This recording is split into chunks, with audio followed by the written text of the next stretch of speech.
Hello friends and welcome at my channel. Tonight I'm again kicking some limits with sine. I really enjoyed it so far, so I hope you enjoyed it with me. So let's go for a ride. Three more limits. Here we go. Number one is limit x towards 0.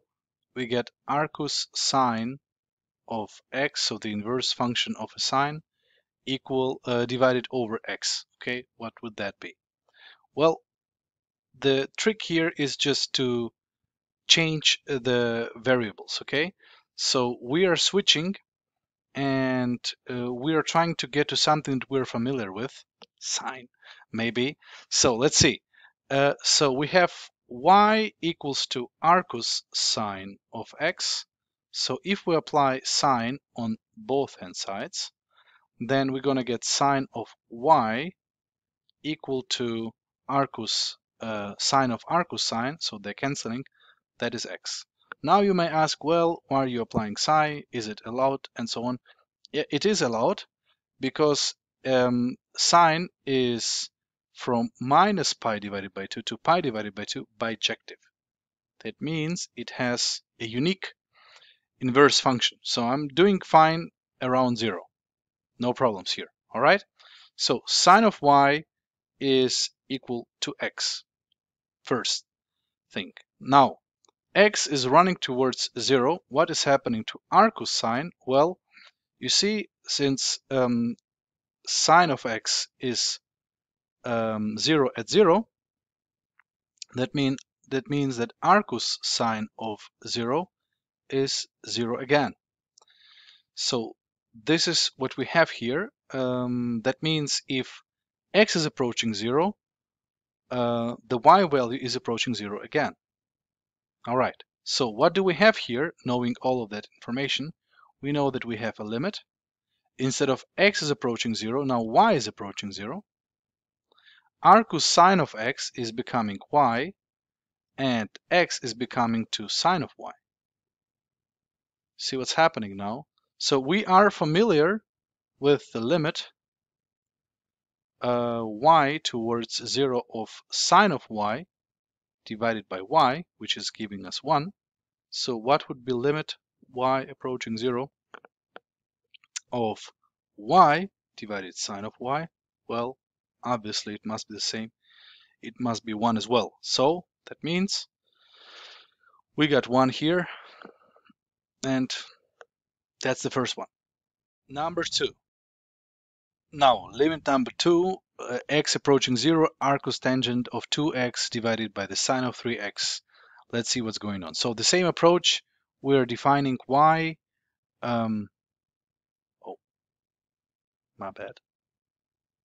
I was erasing something previously, which is not on the video. Okay, so y is being defined as the arcus tangent of 2x. Now we're taking tangent on both hand sides. Once again, we're not confused about this fact because x is 0. This is the tangent graph. It's unique and bijective around 0, so no problems. We got tangent of y being equal to 2x. Okay, so that means as x is approaching 0, arcus tangent, which is a reciprocal function, which is an inverse function to this one, is also approaching 0. So we're having limit y is approaching 0. Arcus tangent is becoming to y.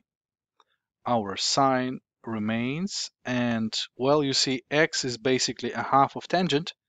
So we have 3/2 tangent of y. Well, basically we have a nice limit because we have y which is approaching 0 and we have sine of something which is also approaching 0. This is always a good sign. I mean, we're on the right path. We just have to verify that. And you see what's happening. I'm just multiplying this one times 3/2 tangent y. and I'm also dividing at the same time by 3/2 of tangent y. Is it helping? Well, yes. You see what's happening? We're having a limit, y is still approaching 0. Then we're having, now see, we have 3/2 tangent of y divided over the sine of 3/2 tangent of y. Well, pretty familiar, right? And we also have this y remaining and 3/2 of tangent of y. So I can make it, sorry, what was it? Y only and 3/2 y and 3/2 tangent of y separately. Now you see this is the limit of y, which is approaching 0. I have exactly the same value here as here. So this is kind of x divided over the sine of x, where x is approaching 0. So this is 1. Okay, this is exactly 1. What is happening here? Well, basically we can take it in two limits in order to be absolutely correct.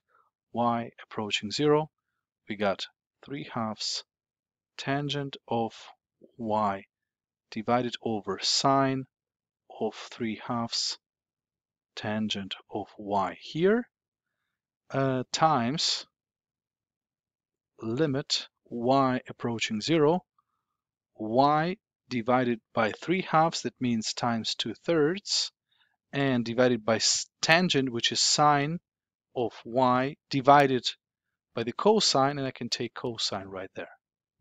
Hope it's not too fast, it's actually clear. I'm just rewriting sine as tangent as sine over cosine. Cosine jumps into the numerator, so everything is fine. This is 1. 2/3 we can kick out, it's not dependent on y. So we're basically having 2/3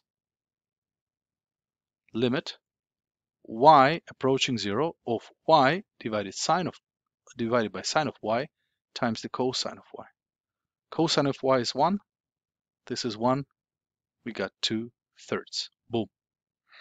That's it. This is the whole result of number 2. And the last one for today is number 3, which is limit x is approaching 0, x minus sine of 2x divided over x plus sine of 3x. So what is the approach here? Well, let's multiply times 1 divided by x divided over 1 divided by x. So this is 1. We're not changing anything. We're getting 1 minus sine of 2x divided over x, and then 1 plus sine of 3x divided by x. It's almost what we want to have. The only thing we need is we're just multiplying it times 3. No, sorry, wrong fraction. 2 and 2, 3 and 3. Doing so, this limit gonna give us 1. Is that correct? Yes, and we have 2 right here. And this limit also gonna give us 1, and we got 3. So the numerator is 1 minus 2, which is minus 1. The denominator is 1 plus 3, which is 4. So it's a minus quarter. Thanks for watching. See you guys in the next video. I hope you enjoyed it. Bye bye.